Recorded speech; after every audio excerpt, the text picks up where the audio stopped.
So I'd like to question, does the legislature meet in public or in private? California's Constitution in Article 4, Section 7 deals primarily with the proceedings of the houses and the committees of the California Legislature. And in Section 7C of Article 4, it says that the proceedings of each house and the committees thereof shall be open and public. So the answer must be public. Moreover, it says that the right to attend open and public proceedings includes the right of any person to record by audio or visual means any and all parts of the proceedings and to broadcast or otherwise transmit them. So this provision of the state constitution allows the legislature to adopt reasonable rules regulating the placement and use of equipment for recording or broadcasting proceedings for a single purpose, and that is to minimize disruption of those proceedings.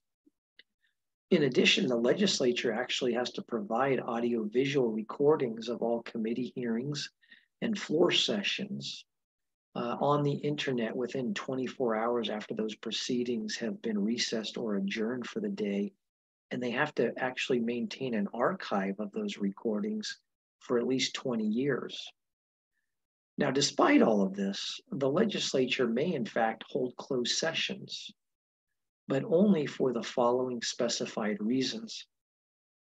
The first is to consider the appointment, employment, evaluation of performance, or dismissal of a public officer or employee, or to consider or hear complaints or charges brought against a member of the legislature or another public officer or employee, or to establish the classification or compensation of an employee of the legislature.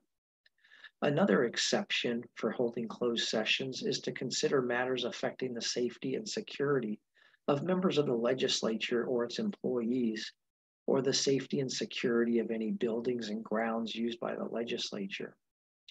Another exception is to confer with or receive advice from legal counsel regarding pending or reasonably anticipated litigation, or even whether the legislature should initiate litigation when discussion in open session would not protect the interest of the House or a particular committee. And then the last reason is for a caucus of the members of the Senate, the members of the Assembly, or a joint meeting of the members of both houses, which is composed of the members of the same political party. They too may meet in closed session.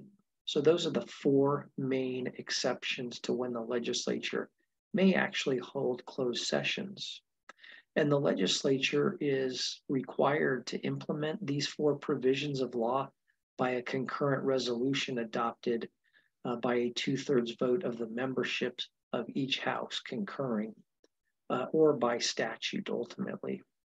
Additionally, in the case of a closed session, the legislature is required to provide reasonable notice of that closed session. And the purpose of the closed session is to be provided to the public in advance of announcing the closed session. If there's a conflict between a concurrent resolution on this topic or a statute, then the last adopted or enacted provision will prevail in this case.